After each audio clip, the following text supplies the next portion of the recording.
Feels weird just talking to a camera about myself, but yeah, I'm Mackinley. I'm a magician of sorts. A magician of a sort. I always introduce myself as that when I approach tables, and because I call myself a delusionist, not an illusionist, but a delusionist. And the reason is, when you see an illusion, you might wonder how it happened, right? If you see a woman sawn in half or something, or you see a magician pull a rabbit out of a hat, you're like, how did that happen, right? But if you experience a delusion, you might wonder if it happened. And that's kind of where my magic is inspired from, is the idea of like creating, not a belief in the unreal, but just questioning what people are seeing, wondering if what they're seeing is real or illusion. I think that's the greatest magic out there.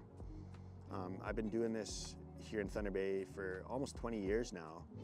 Not the delusion, but just magic in general. And it started out, well, it initially started out almost 30 years ago when I was like 5 years old. I got a few books out of the library and I learned a few basic magic tricks, and did my first performance for my sister's birthday when I was 6 years old.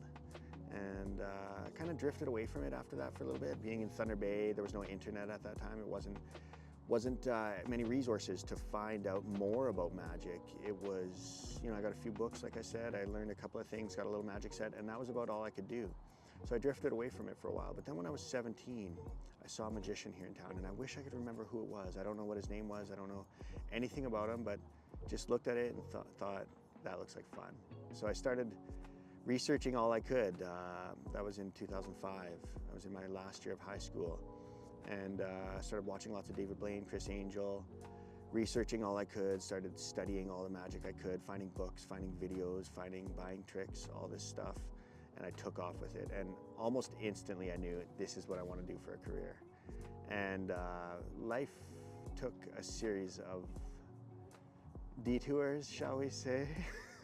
And it wasn't smooth sailing, but now, almost 20 years later, it is my career, and it's really cool how it's developed into basically what I envisioned all those years ago. And I love performing here in this small town of Thunder Bay. I mean, I love Thunder Bay. Look at this scenery, the sleeping giant out behind us. It's a beautiful city right on Lake Superior. It's a gorgeous place to live, and it's cool that I get to bring magic to this community that they may not see otherwise. I mean, we get the odd touring magician here in Thunder Bay, but there's not much of a happening of magic in this town. So I feel really cool that I'm able to bring that to this city, to bring something unique to this town and give them something that you generally only see in bigger cities and stuff.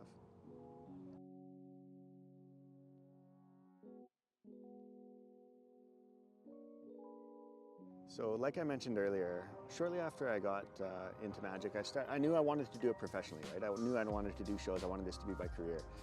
And I started performing the odd professional show. I got a little gig at a restaurant here in town. I don't know if anyone remembers Tony and Adams back in the day. It was Thursday night, martini night there, Tony and Adams. But yeah, I got a gig Saturday nights performing in table-to-table magic at Tony and Adams. And but it was very sporadic work after that. It wasn't like steady full-time work, and my life took some detours through my 20s. It was I kind of made a mess of myself, and but I got it back on track. And during the COVID lockdowns was a time where I had a lot of time on my hands to think about things, and I recognized that, like, look man, if you want to make this a career, you got to do it.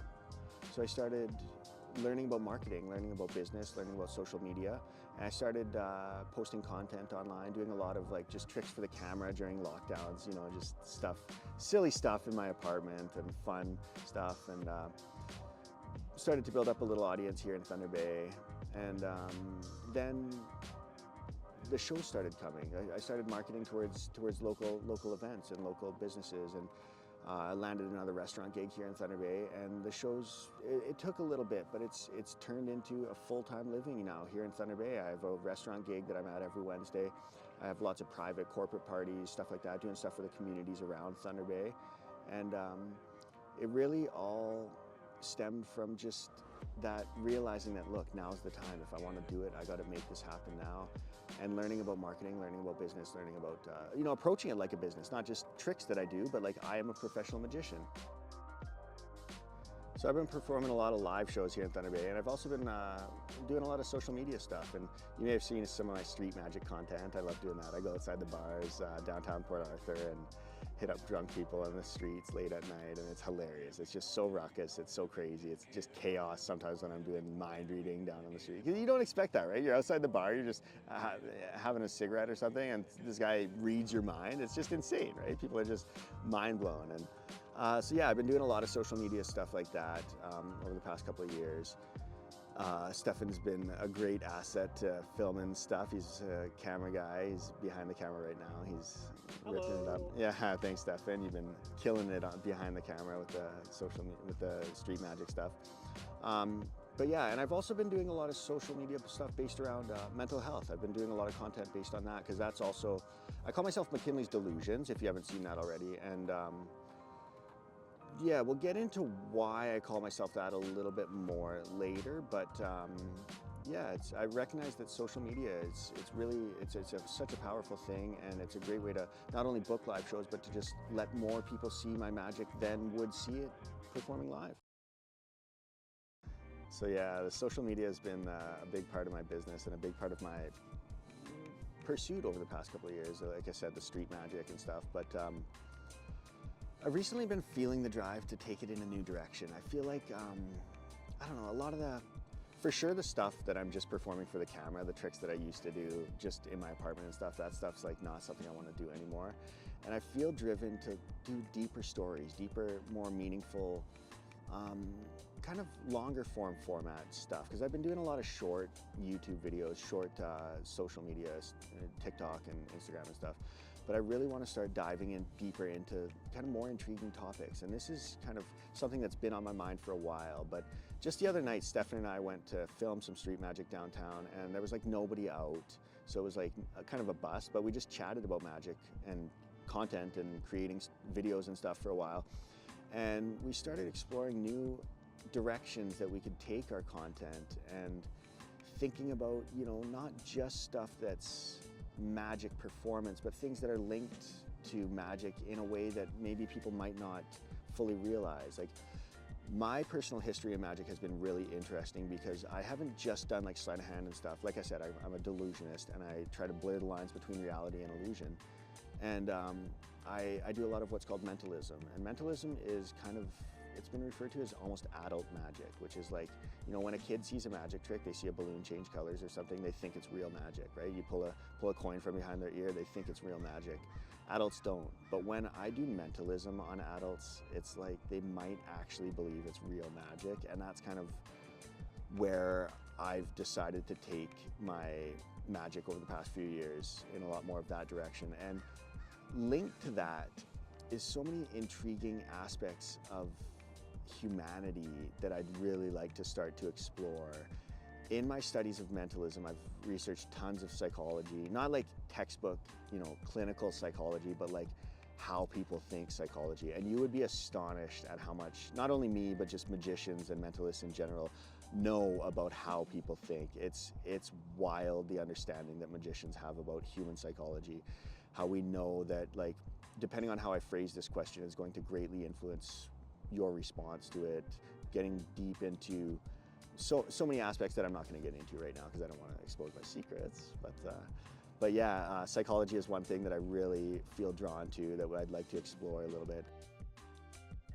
So yeah, psychology has been a huge interest in mine, and I'd love to start exploring more of these topics that are linked to my approach to magic. And Stefan was really intrigued by some of these ideas I had as well. And I'm really intrigued in not just magic as entertainment, but also magic as a healing modality. Magic as, like, the shamans used to perform it around the bonfire and stuff, in the tribe. The medicine men would use deception to convince you of their otherworldly abilities, and then they would use that belief in their otherworldly abilities to actually heal you, to create a placebo type effect for you.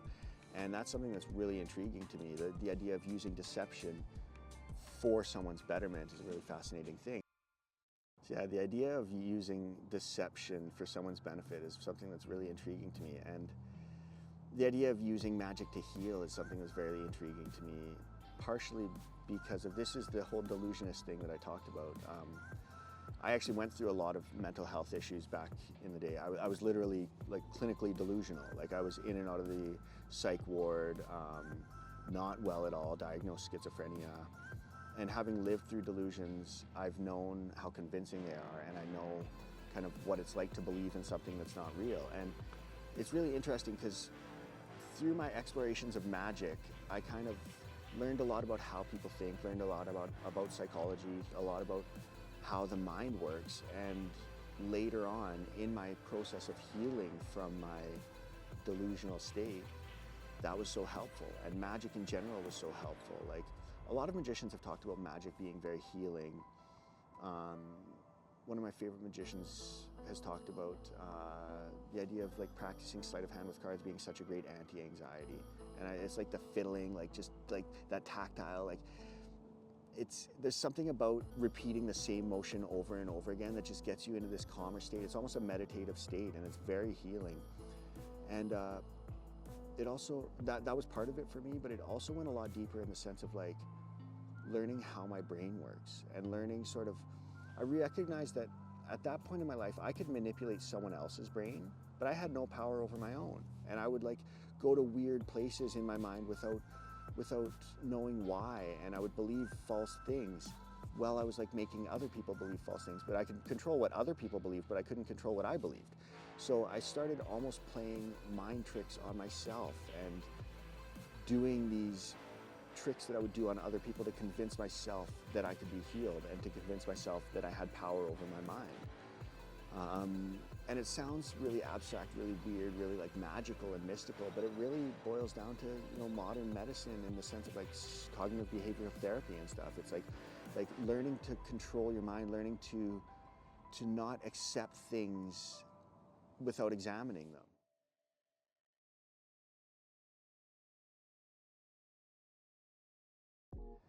Yeah, I've been doing magic for almost my whole life. It's crazy to think I've been doing magic for over 30 years, and it's taken so many twists and turns over the years, and I've really enjoyed the journey, even with all the difficult portions of it.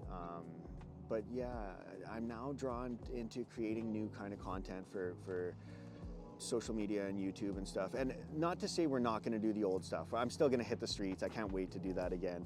But yeah, I want to start taking this in new directions, in things that are linked to magic, things of like, I'd love to like interview some psychics, get their opinions on what they believe magic to be. I'd love to like, you know, explore mediums, explore maybe shamans, explore psychology, explore all sorts of things that just fascinate me that are linked to magic, but not like about sleight of hand with cards, aren't about like mentalism, but like things that are linked to sort of mysteries of the mind, I guess, for lack of a better term. And yeah, I'm excited to just explore this, see what we can come up with. Me and Stefan are both really excited to explore these ideas. And I appreciate you sticking around this long in this video. I know it's been a lot of talking, but I hope you are excited for these new explorations. And we will be peppering these new videos we're doing with some magic performance. Like when I interview psychics, when I talk to them about what they do, I will also show them what I do, and we might even cloak it in a little bit more of a spiritual kind of nature to kind of just mess with them a little bit more. I'm not done messing with people. I'm not done frying brains. I'm still, this is what I do. I'm a delusionist. I'm a deception artist, and I love it, and I'll never give up doing magic. But yeah, I'm excited to just take it in a slightly new direction, not just performance, but like deeper kind of examinations. And I appreciate all the support I've gotten online and through my videos and stuff so far to this day. And I'm excited to just bring a new type of content to Thunder Bay, a new type of exploration of different things that I'm intrigued in. And so, yeah, thanks for watching this far. And if you have any ideas about topics that I should pursue in this project, let me know. You can drop a comment, let me know. And thanks for watching to this point. Mackinley, peace and out. Much love.